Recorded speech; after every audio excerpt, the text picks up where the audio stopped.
Yeah, good morning, everyone. I'm Lisa. I'm the new co-director for AIGA Colorado. And you're officially at our first Morning Brew Series. It's going to be every Thursday at 8 a.m. And today we're going to have our first host, Becky Mickletz. And before we jump in, we would like to introduce the AIGA member for today, so you guys can know us a little bit more. And then we are gonna wait for a couple of minutes, and then Beck is gonna jump in and start. So I wanna leave the word to Sam, who is the next one. Hi guys, my name is Samantha Nardelli. I'm the other co-director for programming for AIGA Colorado, and we're excited to have you here. Hey guys, I'm Bo Sims. I am a programming chair, and yeah, super pumped about this event. Woo! I'll be the crowd. My name's Nate. I'm the digital experience chair, and I worked with Becky in the comms team before she moved on to bigger and better things. Oh my gosh, not better, different things. Yeah, I'm excited about getting this started. So thanks for all joining us. Cool. Welcome all. And just so you know, we are gonna register and we are gonna record this video today. So if you are running late or you have no time, you can also see that later. And we suggest everyone, please introduce yourself in the chat. If you want, you also can change your name and put your Instagram account, and feel free to network with each other. And if you guys are ready, I think we can start. Yeah, and one quick note, Q&A. We're going to save the Q&A for the end. So please leave your questions in the chat window, and then we can get to them, hopefully, if there's some time at the end. Also, please stay muted. If you want to talk, we are going to open the mic at the end, and then we are going to do the Q&A. Cool. All right, let's do it.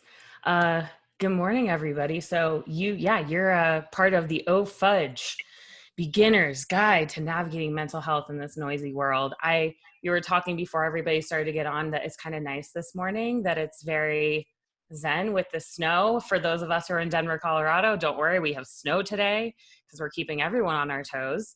But yeah, I'll give a little bit of a brief just on why the hell I'm here.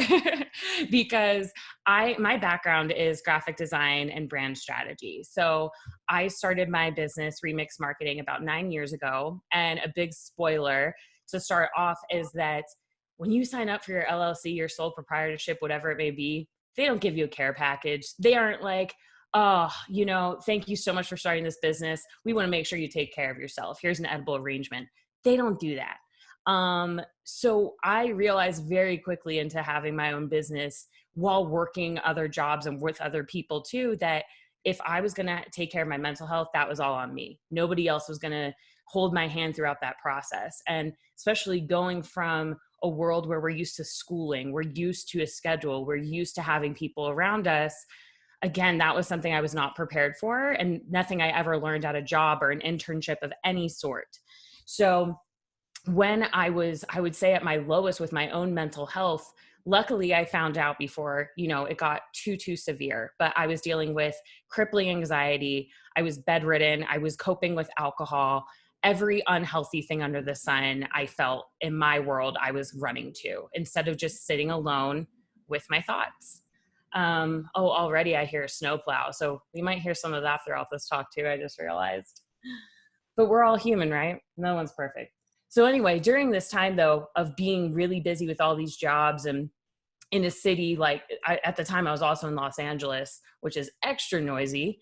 I was realizing that in my coping mechanisms and everything, I was at kind of a dead end, and I lived by myself. I didn't have friends or family to sit there and be like, what the hell are you doing? So it all came back down to me. in terms of what I was going to use to get through it.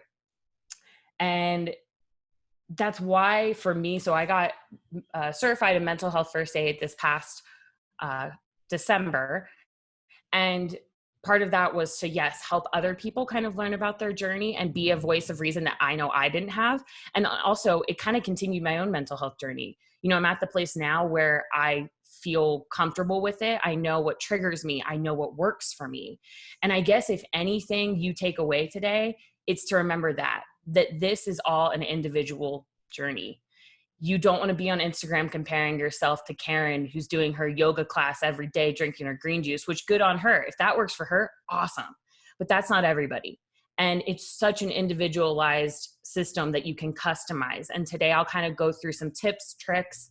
I've been your guinea pig, so to speak, with the mental health world. So I'll go through some tips and tricks that have worked for me, statistics that I find just extremely interesting that shift our mindset as well. We'll have a few writing exercises too. If you want to have a pen and paper near you, by all means do. But again, like we said, this will be available after, that you can use these practices at your leisure. So this is just a kind of brief of what we'll be going through. But as we know, health, it's not just about what we eat. It's what we think, we say, we do, who we're surrounding ourselves with. You know, throughout this, I'm going to be using terms like anxiety, stress, depression. Again, take that with a grain of salt. Take it for what it means in your life. I think stress right now is an easy one to kind of say across the board. But when I'm saying that, again, it doesn't mean you have to be suffering with depression right now to take anything from this. It doesn't mean you even need to know somebody who does. But chances are we probably all do, right? We probably all know at least one person. And before we dive too much into the nitty gritty, I actually want us to start with a deep breath, old school, right? We're taking it back to elementary. So this is a really quick, easy breathing exercise. If you want, you could print this out afterwards, put it on your mantle, put it on your fridge. Highly recommend putting it somewhere though that you're going to see. Sometimes that's your phone background. Sometimes that's pasted at your desk, whatever it looks like. But we're going to start here.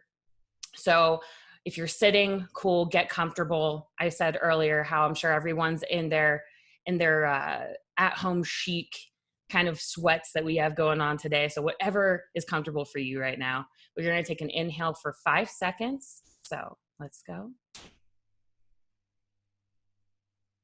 Hold that for 5. Exhale. Hold for 5. And rinse and repeat. If you need to just sit here and do this for the whole talk, do it. Take what you need today. That's another important takeaway, is to be selfish in this next like 20 minutes, 25 minutes we got. So do some neck rolls throughout, do all that good stuff that you may need. So like I said, I want to hit us with just some really quick stats, more so to show us that this mental illnesses, mental health in general, it is for everyone. It does not leave any age group out, any race. It sees no boundaries. So these were a few really quick ones that I thought were super interesting. 2015 study showing that 1/3 of all US adults will be affected by an anxiety disorder in their lifetime. And of course, most anxiety disorders are twice as high in men than women. That's a fun little thing that we get to carry, ladies. But another part of this too is the digital world, right? We are coming into an age where you can't escape the digital space, especially now, aka the talks like this. So 2 to 4 hours were spent per day, tapping, typing, swiping. That's 2,600 daily touches that we're doing. And imagine what that's escalated to now. So again, we have all these kind of outside resources, or outside distractions, I guess I should say in this sense, that are coming in, and they're not always good ones. You have to kind of be the filter to decide what's going to work for you and your mental state in that exact moment that you're in. And anxiety also, it's one of the most contagious emotions that we experience as a human being. You know, it catches on like wildfire. Think of a time you were maybe in a work setting where you noticed people, like one person, that one guy, we'll call him Bill. No offense if there's anyone named Bill here. But Bill suddenly starts freaking out about a deadline. That spreads. And that's why it's so important that in any setting that you're in, especially now, to be surrounded with good people, to be surrounded with people that you know are going to bring you joy. And even if that's not a person, again, what you're surrounding yourself with in the social media world, your inbox, whatever that looks like in your daily life. So as the late and great Ice Cube has said, check yourself before one wrecks themselves. I want you all to think about really quickly the last time that you took a second to do absolutely nothing. Looks like this, just blank. That means no drinking, no eating, no email, no internet, no thinking about the past, no thinking about the future. When's the last time that you actually did that? There was a study in Harvard that came out that we spend 46% of our time lost in our thoughts in a day. It's almost half. That's insane. And again, especially now in this digital age, we have so many distractions removing us from our own thoughts and sitting with our stillness. And then when we're put back into those stressors, it's why we become paralyzed sometimes with it. It's why we become, just overworked, or whatever emotions that may be coming in. We just have so much to distract us from it. And usually the best option that you have is to find it within yourself. So as you're navigating these feelings, it can kind of feel like you're in a pinball machine, right? You're getting knocked around, you're shifting. Maybe you lost your money to the machine, you're cursing like a sailor, whatever that looks like. So it's about changing the narrative, right? While I could easily play this pinball machine and I may be like, oh crap, I went down the gutter, whatever it may be. I could also look at it from every time I'm bumping something, oh, it's a chance to rest. It's a chance to have gratitude. It's a chance to love. It's a chance to this, not with the pinball machine, but you get what I'm going with here. So how you change that narrative to viewing stress as what is happening for you, not to you. And again, that is more applicable now than ever. How can we view life on a daily basis that it suddenly is now just part of our habits? It's now just part of our routine versus something that comes out of nowhere. So we're going to take that a step further. These emotions, how do we navigate them and what do they look like? I put this on my Instagram, actually. I had people guess how many emotions a human can experience. And I had everything from 2 million to 8 to 600 and some thousand. And the answer is 34,000. And that shouldn't come as a surprise. To me, honestly, I think it would be more. But there's so many emotions. So how do we navigate these turbulent waters of feelings and everything without getting lost? And that's where something like this, the emotion wheel, is going to be your best friend. Yes, there are these 8 core emotions that we kind of work through. Their joy, their sadness, acceptance, disgust, fear, anger, surprise, anticipation. Those are the root. But from here you can see, wow, it's not even 50 shades of gray. We're at 34,000 shades of gray at this point, right? As soon as you can give your emotions a job, an assignment, you look at it from this complete left side of the brain way of, why am I feeling angry today? You can see there's so many avenues that you can go with this. And there are a few golden rules from that entire wheel to take away with that. It is going to make, like I said, everything just a little more manageable. Especially as humans, we are so used to schedule. We are so used to being told what to do. We've built a system around it, from schooling to jobs to internships, whatever it may be. So as soon as we can start to apply rules like this to our daily life, again, we have control now. We're in the front seat. So as we see, learn to acknowledge and attend to your emotions. Just learn to understand what they are. Like I said, from that wheel, it's not just a place of fear. It can be coming from so many other directions. Becoming curious and patient with them, this process of getting to understand and become comfortable with your mental health, it ain't overnight. If it is, teach me your ways. But it's part of a process, right? So patience with yourself and with your emotions. Talking about them, starting to just be real, like open and raw with them, will suddenly make that a little more real to yourself. Learning to accept having different emotions, like just the acceptance of that. Most of us do want to think like, I'm either in a good mood or a bad mood. It's just so black and white, and it doesn't have to be that way.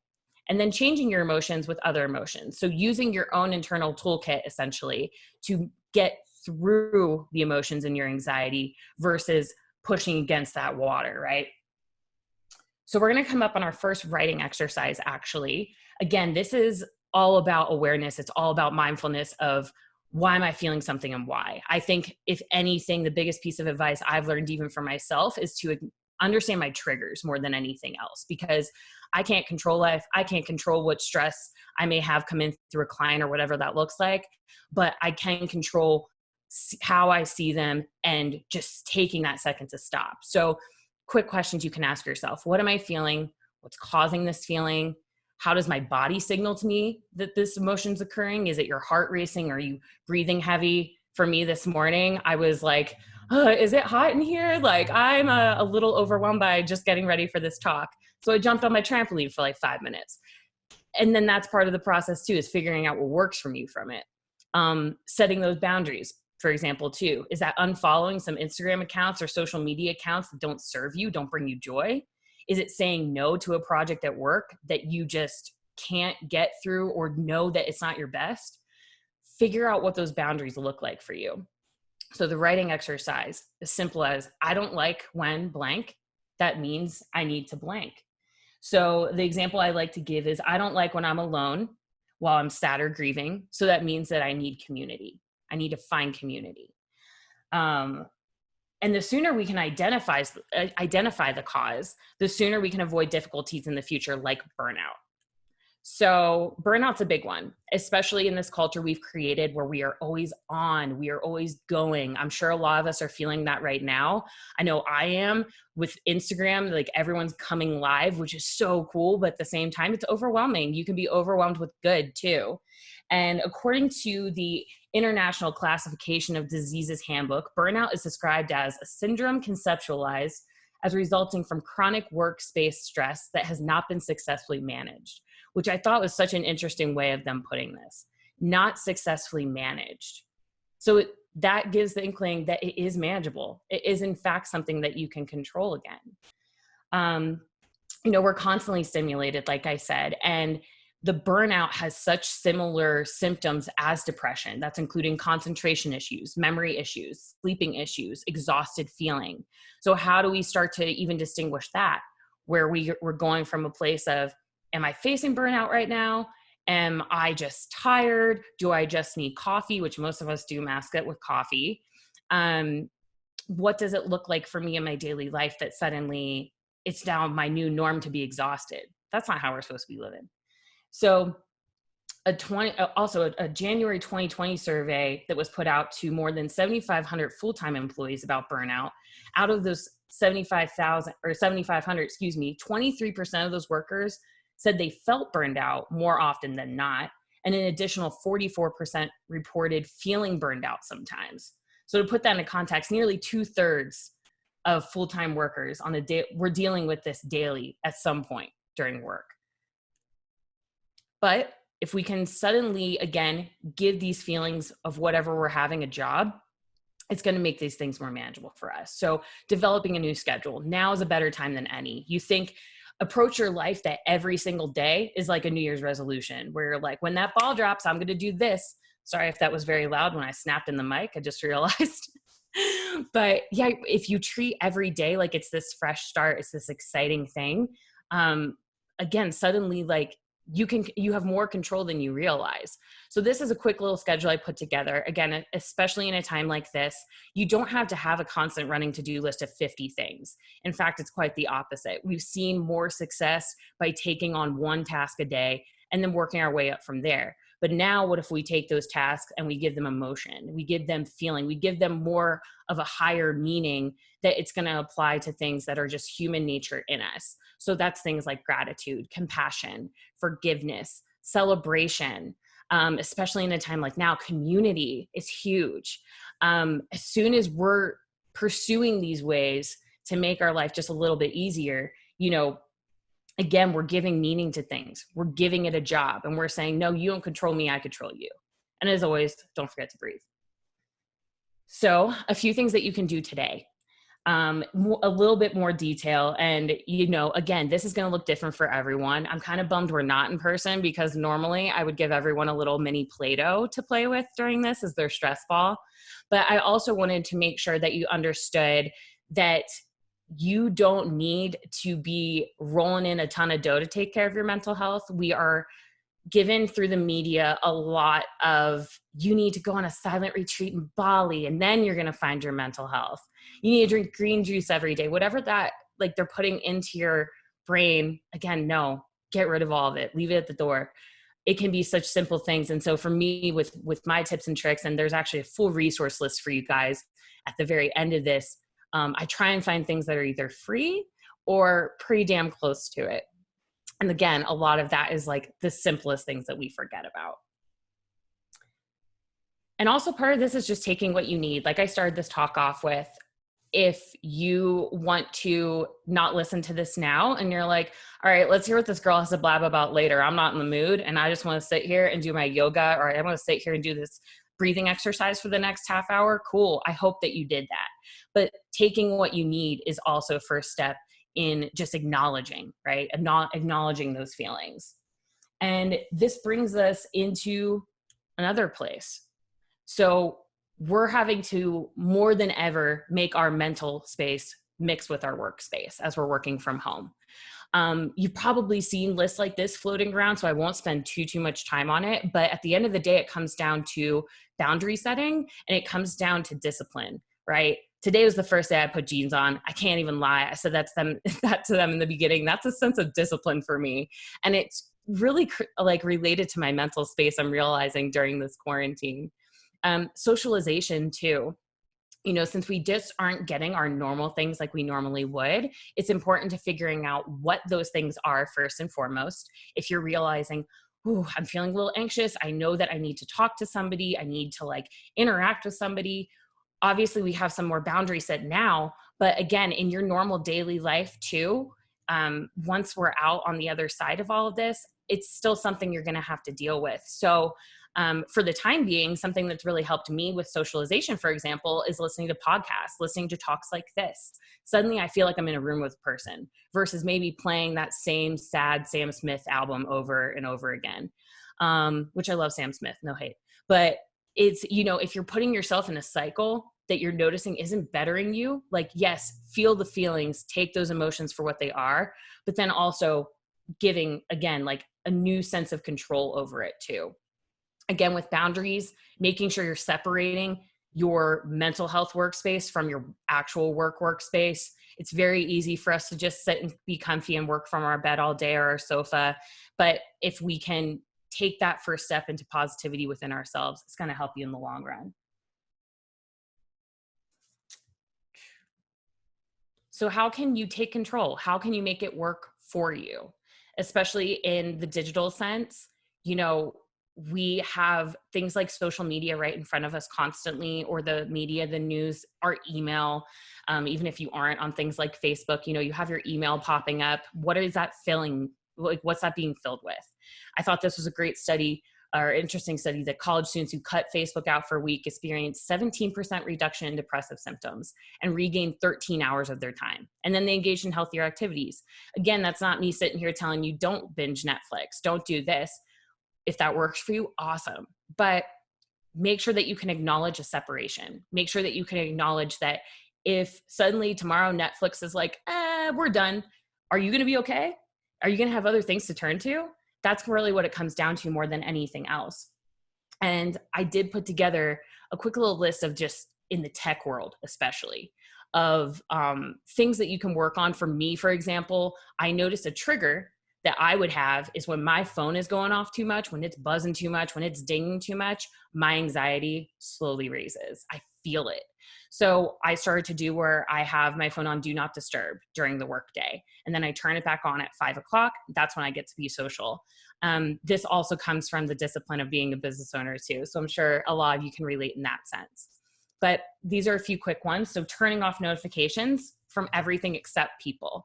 So again, it's not me sitting here telling you you need to go cold turkey with it, but if you can just do little things where, you know, not seeing that red dot on your phone, because what does red symbolize in the psychological sense? It's alert. There's a reason that your notifications are red. They know what they're doing. Steve Jobs knows what he's doing. Which brings me to the next point, going grayscale, colorful icons. It's our brain going, ooh, something shiny. Ooh, a reward. if you can turn your phone setting to grayscale, suddenly your phone doesn't look as cool anymore. I'm just going to say it. It looks like it's just a cutout and you don't want to touch it as much. Again, creating discipline, charging your device in another room that isn't your bedroom. If you can maintain those boundaries to have it, even if it's during the day, at night, whatever, putting it somewhere else that suddenly it's not infiltrating into what should be your relaxation zone. And then additionally with text messages, utilizing audio messages, phone calls, text shortcuts.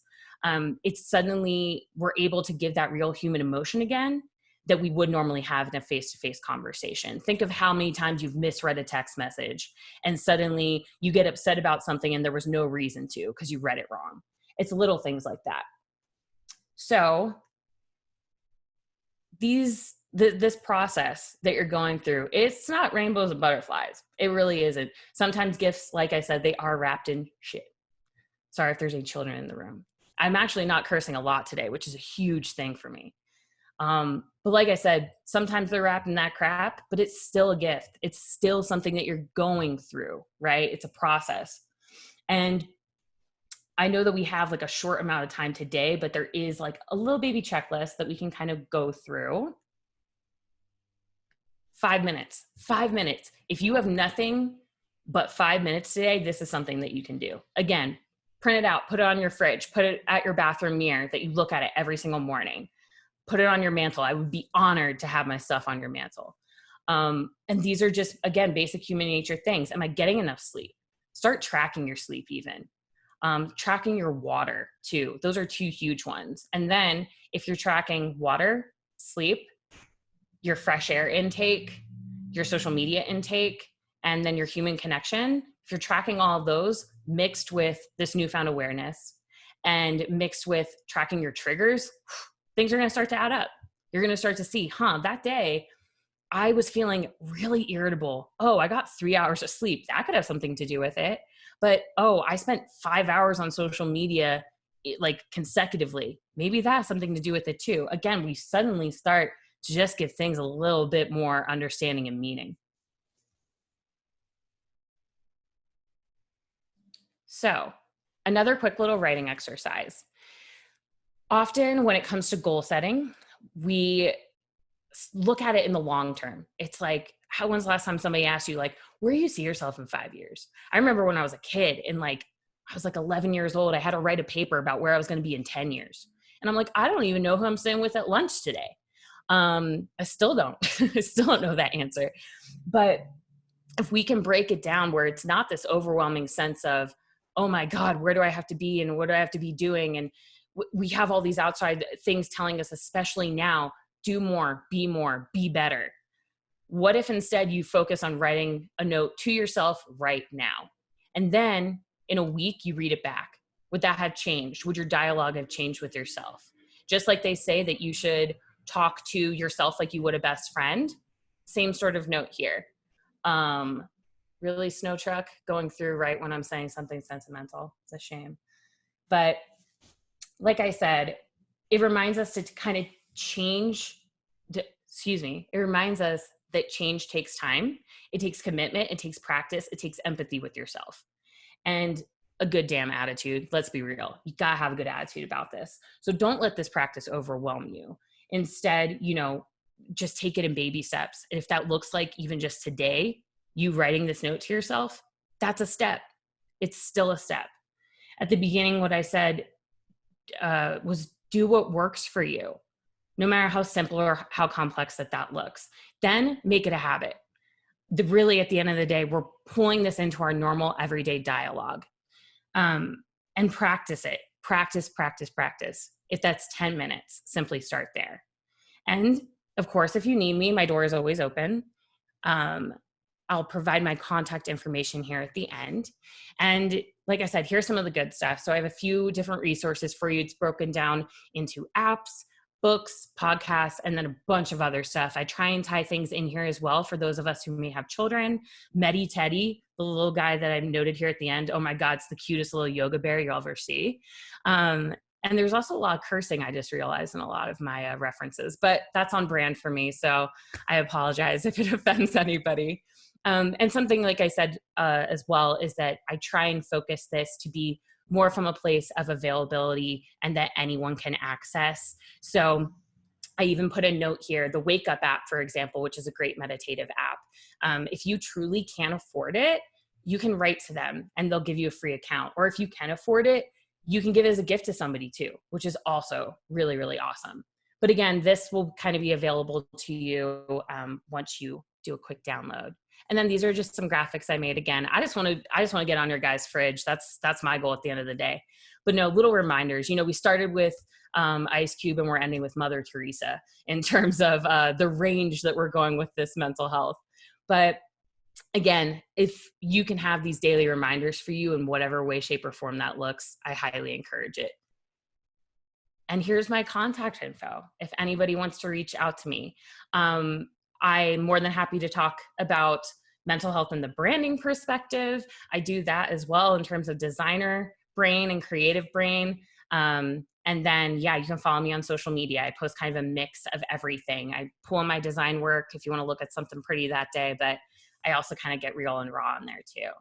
But thank you. I'm assuming there's a huge round of applause right now. I can't hear you, but I'm assuming that. But thanks. I see little hands. That's so Thank cute. you, Becky. We ran a little bit over, and we wanna be thankful for your time. If anyone has some question, please write them on the chat, and we can ask her. Otherwise, you have her contact. You can write her directly. And also, if you register, you're gonna get an email after, and you can download the PDF and print it and make all the exercise.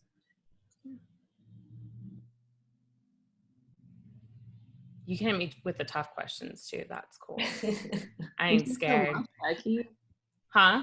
I was just gonna say thank you so much. Oh yeah. I don't know who, I can't see the face of who's saying that, but you're welcome. Oh, cool. Oh, there you are. It's really weird talking to a screen. I can't even lie, guys. It's Someone so strange. just wrote a quick insomnia tip. Insomnia tip?